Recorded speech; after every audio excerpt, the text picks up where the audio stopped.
الحمدللہ رب العالمین والصلاة والسلام علی محمد الامین فاعوذ باللہ من الشیطان الرجیم بسم اللہ الرحمن الرحیم۔ خواتین و حضرات، ہم سورہ اعراف کی آیت 60 سے درس کی ابتدا کر رہے ہیں۔ اس سورہ میں انفس و آفاق کے دلائل کی طرف توجہ دلانے کے بعد تاریخ سے استدلال کیا جا رہا ہے۔ میں یہ عرض کر چکا ہوں کہ یہ قرآن کا عام طریقہ ہے۔ مختلف صورتوں میں ہم یہی ترتیب دیکھتے ہیں۔ تاریخ سے استدلال یعنی اس تاریخ سے جس کو ایام اللہ کہا جاتا ہے، جس میں اللہ تعالیٰ نے اپنے رسولوں کے ذریعے سے اتمام حجت کے بعد قوموں کا محاسبہ کیا۔ قرآن مجید اپنی ذات میں ایک رسول کی سرگزشت انذار ہے، یعنی اللہ کے آخری پیغمبر، اللہ کے آخری رسول کی حیثیت سے محمد الرسول اللہ صلی اللہ علیہ وسلم اس دنیا میں آئے تو وہی جزا و سزا برپا ہوئی جو اس سے پہلے رسولوں کے آنے پر برپا ہوتی رہی ہے۔ قریش جو رسول اللہ صلی اللہ علیہ وسلم کے مخاطبین ہیں، ان کو دلائل کے ساتھ توحید بتائی جا رہی ہے، آخرت پر متنبع کیا جا رہا ہے، اور پھر وہ تاریخ سنائی جا رہی ہے جس سے وہ واقف ہیں۔ وہ جانتے ہیں کہ یہ سب اسی سرزمین میں جس میں وہ رہتے ہیں یا اس کے گرد و پیش میں ہوا ہے۔ تو اس میں سب سے پہلے نوح علیہ السلام کا واقعہ بیان کیا ہے، اور اس میں یہ بتایا ہے کہ نوح کو اس کی قوم کی طرف رسول بنا کر بھیجا گیا، تو انہوں نے وہی دعوت دی جو آگے آپ دیکھیں گے کہ ہر رسول دیتا ہے۔ وہ دعوت کیا ہے؟ میری قوم کے لوگوں، اللہ کی بندگی کرو، اس کے سوا تمہارا کوئی معبود نہیں، یا قوم اعبدوا اللہ ما لکم من الہ غیرہ۔ یہ جو دعوت ہے، توحید کی دعوت، یہی در حقیقت پیغمبروں کی بعثت کا سب سے بڑا باعث بنی ہے۔ یعنی اللہ تعالیٰ کی توحید کے معاملے میں اگر لوگ صحیح جگہ پر قائم نہیں رہے تو اس کے بانی یہ ہیں کہ جس امتحان میں ان کو ڈالا گیا ہے اس میں سرتسر ناکام ہو گئے۔ اتنی بات کہ ہمارا ایک پروردگار ہے، وہی ہمارا خالق ہے، وہی بادشاہ ہے، اسی کو ہمیں معبود ماننا ہے، اتنی بات تو ایک بدیہی حقیقت تھی، بلکہ ابدع البدیہات تھی۔ اس کے ساتھ دوسروں کو شریک ٹھہرانا یہ افتراء کے سوا کچھ نہیں ہو سکتا تھا۔ یعنی اتنا بڑا جھوٹ اللہ پر باندھ دینا کہ اس نے خلق میں یا امر میں کسی دوسری ہستی کو اپنا شریک بنا لیا ہے۔ شرک کی اپنی ایک تاریخ ہے، وہ کیسے پیدا ہوا یہ صاف معلوم ہوتا ہے کہ فرشتوں اور جنات، ان دو مخلوقات کا جب انبیاء علیہم السلام کے ذریعے سے تعارف ہوا اور آدم کی اولاد کو یہ معلوم ہوا کہ اللہ تعالیٰ اس کائنات کے نظم میں فرشتوں کو کس طرح مامور کرتے ہیں، وہ کس طرح پیغام لے کے آتے ہیں، وہ در حقیقت انسانوں کی طرف بھی اللہ کے پیغامبر بنتے ہیں، تو ان سب چیزوں نے یہ وہم پیدا کر دیا کہ وہ غالباً اللہ کی خدائی میں شریک ہو گئے۔ یعنی اللہ کے فرما بردار بندوں کی حیثیت سے ان کا ذکر کرنے کے بجائے اور جنات کو اپنی طرح ہی کی ایک مخلوق سمجھنے کی بجائے اس طرح کے توہمات پیدا کر لیے گئے۔ تو ابتدا یہاں سے ہوئی، پھر مختلف زبانوں میں، مختلف حالات میں انہی کے لیے الگ الگ مائتھالوجی بنتی چلی گئی۔ اور جب ایک چیز کی بنیاد وہم ہے، خیال ہے، تو اس میں ندرت لوگ پیدا کرتے رہتے ہیں۔ ان کے خاندان بن گئے، ان کے بیاہ ہو گئے، ان کی آپس کی کشمکش کی داستانیں وجود میں آ گئیں۔ وہ ہم مصر میں بھی دیکھتے ہیں، وہ ہم یونان میں بھی دیکھتے ہیں، وہ ہندوستان میں بھی دیکھتے ہیں۔ تو یہ معلوم ہوتا ہے کہ سب سے پہلے یہ معاملہ نوح علیہ السلام اور نوح علیہ السلام کی قوم کے زمانے میں ہوا۔ ظاہر ہے کہ اس کے پیچھے خود ایک تاریخ ہوگی، لیکن پھر اللہ تعالیٰ نے نوح علیہ السلام کو بھیجا، اور یہ بھی صاف واضح ہوتا ہے کہ یہ بالکل انسانیت کی ابتدا کا زمانہ ہے۔ انہوں نے آ کے یہ توحید کی دعوت دی، اس لیے کہ سب سے بڑا مسئلہ یہی تھا، اس وقت بھی سب سے بڑا مسئلہ یہی ہے۔ ہم اگر اس بات پر مطمئن ہو جائیں کہ ہمارا پروردگار ایک ہی ہے، وہی ہمارا خالق ہے، وہی ہمارا معبود ہے، وہی اس دنیا کا بادشاہ ہے، خلق بھی اسی کا ہے، امر بھی اسی کا ہے، اگر اس حقیقت پر ہم پوری طرح قائم ہو جائیں تو پھر غلطیاں جو کچھ بھی ہوں گی وہ کبھی سرکشی اور انحراف نہیں بن سکتی، وہ ایک دائرے کی غلطیاں ہیں۔ انسان خطا کا پتلا ہے، غلطیاں ہوں گی، اس سے انحرافات بھی ہو جائیں گے، لیکن وہ بنیادی انحرافات نہیں ہوں گے۔ وہ توحید پر قائم ہوگا تو اللہ کے ساتھ اس کا سچا تعلق بھی قائم رہے گا، اور اللہ کے حضور میں جواب دہی کا احساس بھی موجود ہوگا۔ بس یہی دین ہے، اس کے سوا تو کوئی چیز نہیں مطلوب۔ تو جب یہ اصل دین قائم رہتا ہے تو باقی سب چیزیں بھی قائم رہتی ہیں۔ انبیاء علیہم السلام نے آ کر انسانوں کو یہ یاد دلایا۔ دوسری بات جو اس سے پیچھے بیان ہوئی وہ یہ تھی کہ انی اخاف علیکم عذاب یوم عظیم، یعنی نوح علیہ السلام نے بتا دیا کہ اللہ تعالیٰ اگر تم اس بات کو نہیں مانو گے، اس دعوت کو قبول نہیں کرو گے، تو پھر اسی دنیا میں تمہارا محاسبہ کریں گے اور منکرین پر ایک بڑا عذاب نازل کر دیں گے۔ وہ ایک بڑے دن کا عذاب ہوگا۔ یہ جو دن ہے جس کا آگے بہت ذکر آئے گا، انہی کو ایام اللہ کہا جاتا ہے، یعنی جس میں اللہ تعالیٰ کی دینونت کا ظہور ہوا۔ اللہ تعالیٰ نے جس میں قوموں کا محاسبہ کیا، یہ قوموں کے محاسبے کا قانون ہے، اسی کو ہم اپنی اصطلاح میں قانون اتمام حجت کہتے ہیں۔ یعنی اللہ تعالیٰ کی طرف سے جب اسی دنیا میں حق بالکل آخری درجے میں واضح کر دیا جاتا ہے، تو پھر دنیا والوں کی تنبیہ کے لیے جس قوم کے ساتھ یہ معاملہ ہوتا ہے، جس میں رسول کی بعثت ہوتی ہے، اس قوم کو محاسبے کے میدان میں کھڑا کر دیا جاتا ہے۔ اس میں سے ماننے والوں کو الگ کر کے نجات دی جاتی ہے، اور منکرین پر اللہ کے عذاب کا تازیانہ برسا دیا جاتا ہے۔ یہ اتمام حجت کے قانون کا نتیجہ ہے۔ یہاں پہنچ کر گویا وہ چیز جس کو آپ قیامت کہتے ہیں، جزا و سزا کہتے ہیں، مکافات کہتے ہیں، وہ لیبارٹری کی سطح پر بڑے چھوٹے پیمانے پر تجربہ کر کے دکھائی جاتی ہے۔ اس کا میں ذکر اس سے پیچھے کر چکا ہوں۔ اب اس سے آگے کیا ہوا؟ جب انہوں نے آ کر یہ تنبیہ کی تو جواب میں کیا لوگوں نے توجہ کی؟ وہ بات کرنے کے لیے آمادہ ہوئے؟ نہیں، انہوں نے کہا قال الملأ من قومہ انا لنراک فی ضلال مبین۔ اس کی قوم کے بڑوں نے جواب دیا، وہی آگے ہوتے ہیں زعماء، لیڈر، سردار۔ اس کی قوم نے، بڑوں نے جواب دیا، ہم تو تمہیں سری گمراہی میں دیکھ رہے ہیں، سری گمراہی میں دیکھ رہے ہیں۔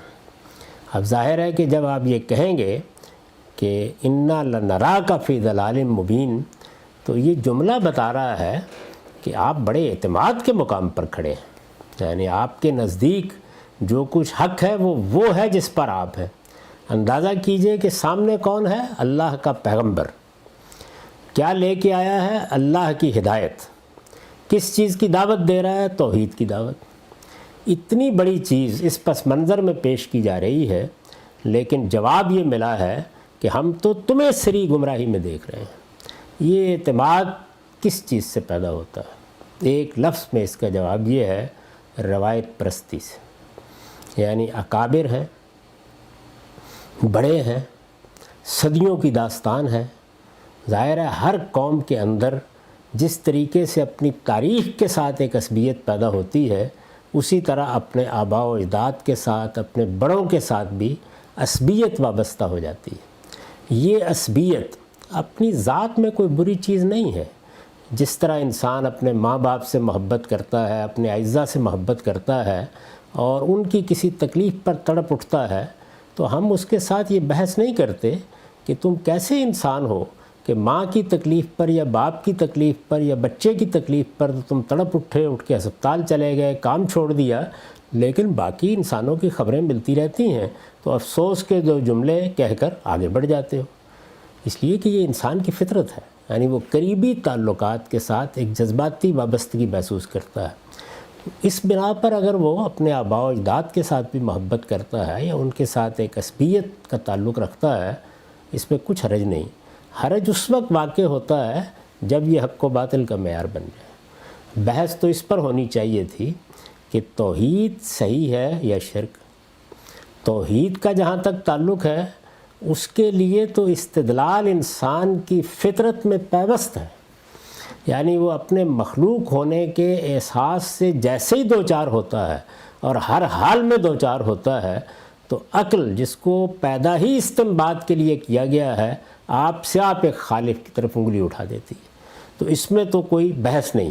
لیکن شرک کے لیے بہرحال استدلال چاہیے۔ یہ استدلال کیا ہو سکتا ہے؟ یہی کہ خود خدا بتائے کہ میں نے فلاں کو خلق میں شریک کر لیا، فلاں کو میں نے امر میں شریک کر لیا۔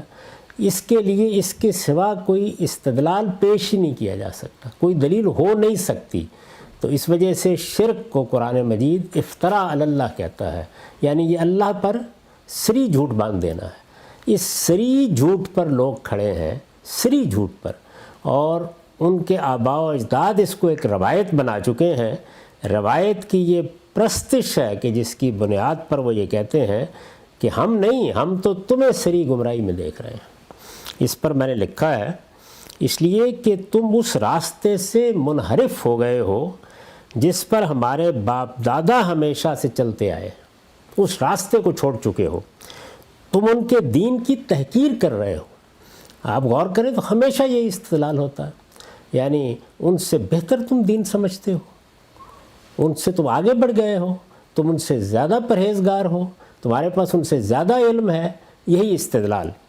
تم ان کے دین کی تحقیر کر رہے ہو اور مزید یہ کہ ہمیں عذاب کی دھمکیاں بھی سنا رہے ہو۔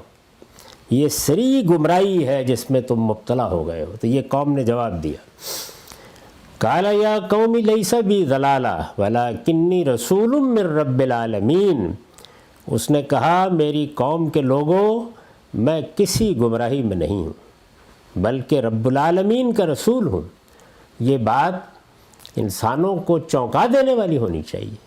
اچھا، اللہ تعالیٰ کی طرف سے، جہانوں کے پروردگار کی طرف سے کوئی رسول آ گیا ہے، کوئی پیغمبر آ گیا ہے تو سنجیدگی کے ساتھ دیکھا جائے یہ واقعی اللہ کے رسول ہے۔ سنجیدہ مباحثہ، سنجیدگی سے بات سمجھنے کی کوشش، اس کے لیے اللہ تعالیٰ کے یہاں مہلت ہی مہلت ہوتی، یعنی اگر 1000 سال بھی وہ پوچھتے رہتے تو اللہ مہلت دیتا، اور دی اس نے۔ انہوں نے کہا بلکہ رب العالمین کا رسول ہوں، تمہیں اپنے پروردگار کے پیغامات پہنچا رہا ہوں، بلغکم رسالات ربی وانصح لکم وعالم من اللہ ما لا تعلمون۔ کس ایجاز کے ساتھ پیغمبر کا تعارف کرایا ہے، تمہیں اپنے پروردگار کے پیغامات پہنچا رہا ہوں، تمہاری خیرخواہی کر رہا ہوں، اور اللہ کی طرف سے وہ کچھ جانتا ہوں جو تم نہیں جانتے۔ یعنی اللہ کی طرف سے حقیقت مجھ پر منکشف کر دی گئی ہے، وہ مجھے صاف صاف بتا دی گئی ہے۔ تم جس حقیقت کی تلاش کرتے تو سوائے توہمات کے اور تخیلات کے تمہارے پاس کوئی بنائے استدلال نہ ہوتی، میں اس حقیقت کا پردہ تمہارے سامنے اٹھانے کے لیے آ گیا ہوں۔ یہ اتنی بڑی بات تھی کہ لوگوں کو اپنے سب کام چھوڑ کر اس کی طرف متوجہ ہونا چاہیے تھا، لیکن ایسا نہیں ہوتا۔ تو انہوں نے کہا ابلغکم رسالات ربی وانصح لکم، میں رب العالمین کا رسول ہوں، تمہیں اپنے پروردگار کے پیغامات پہنچا رہا ہوں، تمہاری خیرخواہی کر رہا ہوں۔ یعنی میرے پیش نظر کوئی اپنی توکان چمکانا نہیں ہے، میں کسی تفوق کی برتری کی نفسیات میں مبتلا نہیں ہوں، مجھے تم سے کچھ لینا نہیں ہے، میں تو تمہارا ایک خیرخواہ ہوں۔ اللہ نے مجھے تم کو خبردار کرنے کے لیے بھیجا ہے، میں اسی خیرخواہی کے جذبے کے ساتھ یہ بات تمہیں کہہ رہا ہوں، اور یہ ذہن میں رکھو کہ اللہ کی طرف سے میں وہ کچھ جانتا ہوں جو تم نہیں جانتے۔ یہ ایک بڑی بات ہے، یعنی اللہ تعالیٰ نے مجھے وہ علم دے دیا ہے جس علم کی تمہیں ضرورت تھی، لیکن تمہارے پاس اس علم تک پہنچنے کے کوئی ذرائع نہیں تھے، وہ میں تمہارے پاس لے کے آیا ہوں۔ اَوَعَجِبْتُمْ أَنْ جَاءَكُمْ ذِكْرٌ مِّن رَّبِّكُمْ عَلَىٰ رَجُلٍ مِّنكُمْ لِيُنذِرَكُمْ وَلِتَتَّقُوا وَلَعَلَّكُمْ تُرْحَمُونَ۔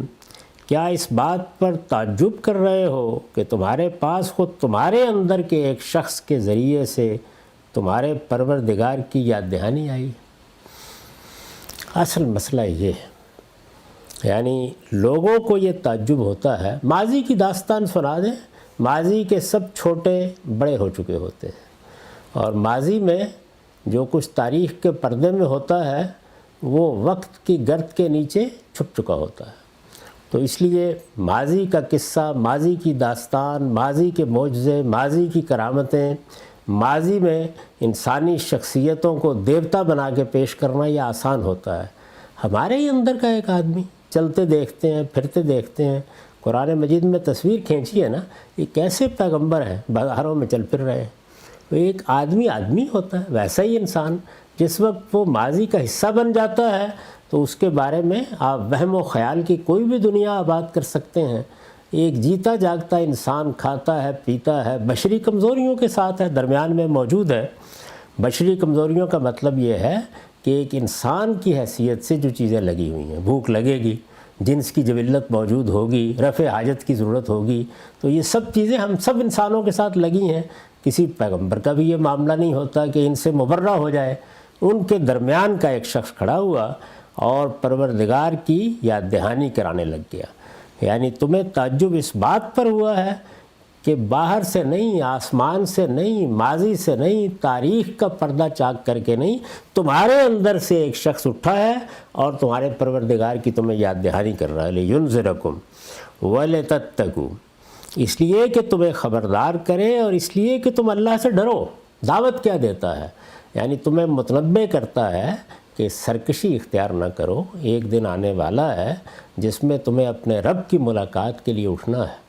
وہ دن آئے گا تو وہاں صرف ایک ہی چیز کام آئے گی اور وہ تقویٰ ہے۔ اس لیے اللہ کے سامنے ایک پرہیزگار انسان کی حیثیت سے پیش ہونے کی تیاری کرو۔ پرہیزگار کا کیا مطلب ہے؟ کہ انسان کے اندر جو خواہشات ہیں، جو جذبات ہیں، جو انحرافات کے داعیات ہیں، وہ ان پر عقل کی حکمرانی قائم کرے۔ اور اگر عقل کو کسی رہنمائی کی ضرورت ہو تو اللہ کے پیغمبروں کی ہدایت کے ذریعے سے خود اس کو راہ راست پر رکھے۔ کیا اس بات پر تعجب کر رہے ہو کہ تمہارے پاس خود تمہارے اندر کے ایک شخص کے ذریعے سے تمہارے پروردگار کی یاد دہانی آئی ہے؟ کیوں آئی ہے؟ اس لیے کہ تمہیں خبردار کرے، اور اس لیے کہ تم اللہ سے ڈرو، اور اس لیے کہ تم پر رحم کیا جائے۔ یعنی جب اللہ سے ڈرو گے، اس کا تقوی اختیار کرو گے تو اللہ کی رحمت کے مستحق ہو جائے گا۔ اللہ کی رحمت کا معاملہ قرآن مجید میں بیان ہوا ہے کہ یہ قریب من المحسنین ہوتی ہے۔ انسان اپنے آپ کو صحیح جگہ پر لاتا ہے، پھر اس کی غلطیاں معاف کی جاتی ہیں، اس کی خطاؤں سے درگزر کیا جاتا ہے۔ اللہ کی رحمت اللہ کے عدل کے مقابلے میں نہیں ہوتی، بلکہ خود قرآن مجید کی شہادت ہے کہ اللہ کا عدل تو اصل میں اس کی رحمت ہی کا تقاضا ہے۔ یعنی وہ رحمان ہے، رحیم ہے، اس کی شفقت ابدی ہے، وہ سراسر رحمت ہے۔ اسی کا نتیجہ ہے کہ لَيَجْمَعَنَّكُمْ إِلَىٰ يَوْمِ الْقِيَامَةِ، وہ تمہیں قیامت کے دن جمع کرے گا، اور وہاں وہ سب چیزیں ہوں گی جن کا ازالہ تم یہاں اپنی فطرت میں محسوس کرتے ہو کہ ہونا چاہیے۔ تو ارشاد فرمایا کہ تمہیں اس پر تعجب ہو گیا، حالانکہ میں تو تمہیں خبردار کر رہا ہوں اور اللہ کے تقوی کی دعوت دے رہا ہوں، اور اس بات کی دعوت دے رہا ہوں کہ تم اللہ کی رحمت کے مستحق ہو جاؤ۔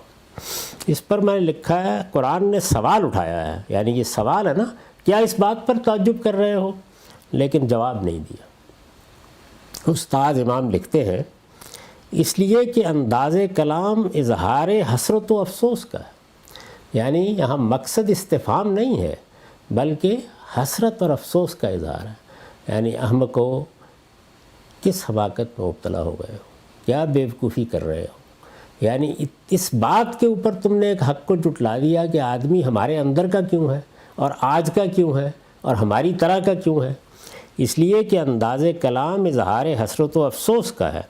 اس اسلوب بیان میں یہ بات مضمر ہے، چھپی ہوئی ہے، اس اسلوب بیان میں یہ بات مضمر ہے کہ اگر تم سوچتے، غرور و انانیت کو راہ نہ دیتے، یعنی انسان کے اندر یہ جو تفوق کی اور برتری کی جبلت ہے، یہ جب حدود سے متجاوز اپنا اظہار کرتی ہے تو گھمنڈ، تکبر، غرور اور انانیت بن جاتی ہے۔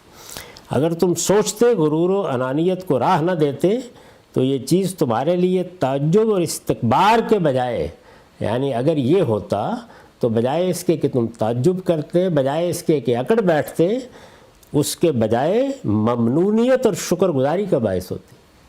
یعنی تم تو اللہ کے سامنے اپنا سر رکھ دیتے کہ پروردگار تیرا احسان، تیرا کرم، ہمارے سوالوں کا جواب دینے، ہمارے دل کو مطمئن کرنے، ہم جس حقیقت کی تلاش میں تھے اس کے بارے میں ہمارا ہاتھ پکڑنے کے لیے ہمارے اپنے اندر سے، ہماری بستی سے، ہماری قوم سے خدا نے ایک بندہ پیدا کر دیا ہے۔ ممنونیت اور شکر گزاری کا باعث ہوتی۔ لیکن تاریخ میں کب ہوا؟ یعنی مرنے کے بعد تو خیر سب رحمۃ اللہ علیہ ہو جاتے ہیں، لیکن تاریخ میں کب ہوا ہے؟ یعنی جب اس طرح کے لوگ موجود ہوتے ہیں، خیرخواہی کے سچے جذبے کے ساتھ تحقیق کرتے، حقائق کو دریافت کرتے، اور یہاں تو خدا کا پیغمبر ہے، اپنی طرف سے پوری محنت کے ساتھ کوشش کرتے ہیں کہ لوگوں کا ہاتھ پکڑیں، لیکن جواب میں یہ باتیں کہی جاتی ہیں۔ ممنونیت اور شکر گزاری کا باعث ہوتی، یعنی تم اللہ کے شکر گزار بندے بن کے اپنا سر اس کے سامنے رکھ دیتے کہ خدا نے تمہارے ہی اندر سے ایک شخص کو تمہیں نجات کی راہ دکھانے کے لیے اٹھایا۔ یہ تو ممنونیت کا موقع تھا، شکر گزاری کا موقع تھا۔ اللہ تعالیٰ نے احسان فرمایا تمہارے اوپر کہ تمہارے اندر کا آدمی، باہر نہیں جانا پڑا، ٹکٹ نہیں کٹوانا پڑا، سفر نہیں کرنا پڑا، کہیں اور سے آواز نہیں آئی، خود تمہارے اندر سے، تمہاری زبان میں، تمہارے لہجے میں، تمہاری روایات کے اندر کھڑا ہوا ایک شخص تمہیں دعوت دے رہا ہے۔ اس سے بڑی بات کیا ہو سکتی ہے؟ میں تمہارے لیے کوئی اجنبی شخص نہیں، میرا ماضی و حاضر اور میرا اخلاق و کردار سب تمہاری آنکھوں کے سامنے ہے۔ یعنی یہی کہے گا نا پیغمبر کہ مجھے دیکھ لو، میں کوئی ایسا شخص تو نہیں کہ باہر سے آیا ہوں، تحقیق کرنے کی ضرورت ہے، تمہارے اندر پیدا ہوا، پلا بڑا، پروان چڑھا، مختلف مراحل سے گزرا، میری زندگی کی پوری تاریخ تمہارے سامنے ہے۔ میں کوئی اجنبی شخص نہیں، میرا ماضی و حاضر اور میرا اخلاق و کردار سب تمہاری آنکھوں کے سامنے ہے۔ میری زبان تمہاری زبان اور میرا دل تمہاری اپنی فطرت کا ترجمان ہے۔ یہ جو جملہ ہے اصل میں غور کر کے دیکھیے، اور آدمی نے تعصب کی پٹیاں آنکھوں پر نہ باندھی ہوئی ہوں تو انسانی فطرت میں وہ سارے داعیات اور محرکات موجود ہوتے ہیں جن کو کوئی دعوت ایڈریس کرتی ہے۔ یعنی خدا کا کوئی بندہ، کوئی اعلیٰ درجے کا عالم، کوئی محقق، کوئی مصلح، جو فرقہ بندیوں سے اور لوگوں کے تعصبات سے بالا تر ہو کر حق کی راہ دکھاتا ہے، تو یہ در حقیقت انسان کی فطرت کی ترجمانی ہوتی ہے۔ تو کیا یہ بہتر ہوتا کہ تم پر اتمام حجت کے لیے آسمان سے کوئی فرشتہ اترتا؟ یعنی تمہیں تو شکر گزار کرنا چاہیے، ہونا چاہیے تھا کہ تمہارے اندر کا آدمی اٹھا ہے، کیا کوئی فرشتہ اترتا؟ یا یہ بہتر ہے کہ تمہاری اپنی ہی زبان اور تمہارا اپنا ہی دردآشنا دل تم پر گواہی دے، تمہاری اپنی ہی زبان اور تمہارا اپنا ہی دردآشنا دل تم پر گواہی دے۔ اسلوب کلام میں یہ ساری داستان مضمر ہے، یعنی اصل میں اس جملے میں ایک پوری کی پوری داستان ہے، قصہ ہے پورا، اس کو کھول دیا ہے۔ اور یہ اضماری اس محل میں تقاضۂ بلاغت ہے، یعنی اس کو ایسے ہی ہونا بھی چاہیے تھا، ایک جگہ سے سوال کر کے بس بات چھوڑ دی جائے، جواب نہ دیا جائے، لوگ غور کریں اس بات کے اوپر کہ وہ کس چیز کی مخالفت کر رہے ہیں۔ تو یہ ہوا، دعوت دی۔ اب یہ دعوت دی تو پھر جواب میں فَكَذَّبُوهُ، انہوں نے پھر بھی اسے جھٹلا دیا، یعنی یہ کہا کہ میں تمہارا خیر خواہ ہوں، تمہیں صحیح بات بتانے آیا ہوں، خبردار کرنے آیا ہوں۔ دعوت بھی کس چیز کی دے رہا ہوں؟ تقوی کی دعوت دے رہا ہوں، پرہیزگاری کی دعوت دے رہا ہوں، پاکیزگی کی دعوت دے رہا ہوں۔ ان میں سے کیا چیز ہے جس کے اوپر انگلی رکھ کے تم اعتراض کر سکتے ہو؟ لیکن فَكَذَّبُوهُ، انہوں نے پھر بھی اسے جھٹلا دیا۔ تو اب کیا ہوا؟ فَأَنجَيْنَاهُ وَالَّذِينَ مَعَهُ فِي الْفُلْكِ وَأَغْرَقْنَا الَّذِينَ كَذَّبُوا بِآيَاتِنَا إِنَّهُمْ كَانُوا قَوْمًا أَمِينَ۔ انہوں نے پھر بھی اسے جھٹلا دیا، تو ہم نے اسے اور جو کشتی میں اس کے ساتھ تھے انہیں نجات دی۔ اس کی تفصیلات دوسری جگہوں پر ہیں، وہ آئیں گی جب آپ پڑھیں گے کہ کس طرح ان کو ایک کشتی بنانے کا حکم دیا گیا، پھر اس میں اہل ایمان کو، ان کے ماننے والوں کو اللہ تعالیٰ نے نجات عطا فرمائی، اور جو لوگ ان کو نہیں مان رہے تھے وہ سب کے سب غرقاب ہوئے۔ وَأَغْرَقْنَا الَّذِينَ كَذَّبُوا بِآيَاتِنَا، یہ اللہ تعالیٰ کی وہ دینونت تھی جو اس قوم کے لیے برپا ہوئی، یعنی جزا و سزا اسی دنیا میں دکھا دی گئی۔ اِنَّهُمْ كَانُوا قَوْمًا نَمِينَ، فرمایا یقیناً وہ دل و دماغ کے اندھے تھے۔ اس میں جو اللہ تعالیٰ کی طرف سے دینونت اور جزا و سزا کا ظہور ہوا ہے، اس پر میں نے ایک تفصیلی نوٹ لکھا ہے۔ اس سے واضح ہے کہ یہ عذاب اسی علاقے میں اور انہی لوگوں پر آیا جن پر نوح علیہ السلام نے اتمام حجت کیا تھا۔ یعنی یہ جو داستان ہے یہ بالکل واضح طور پر بتا رہی ہے کہ یہ کوئی عالمی سیلاب نہیں تھا۔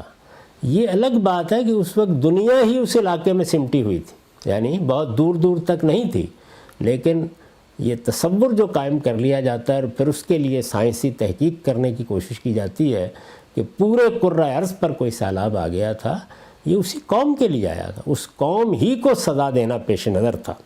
اس سے واضح ہے کہ یہ عذاب اسی علاقے میں اور انہی لوگوں پر آیا جن پر نوح علیہ السلام نے اتمام حجت کیا تھا۔ باقی لوگوں کا کیا قصور تھا؟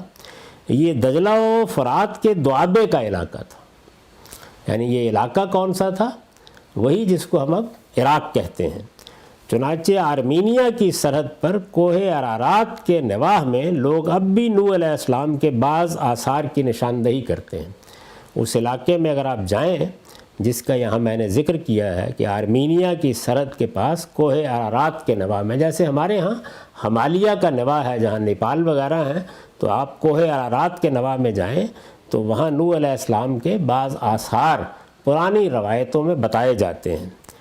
قرآن میں اس کی جو تفصیلات بیان ہوئی ہیں ان سے معلوم ہوتا ہے کہ وہ 950 سال تک اپنی قوم میں رہے اور پوری درد مندی کے ساتھ اسے متبع کرتے رہے، ایک لمبی مدت۔ بائبل سے اشارہ ملتا ہے کہ یہ اس دور کی بات ہے جب لوگوں کی عام طور پر عمریں بھی ایسی تھیں، زیادہ تھیں۔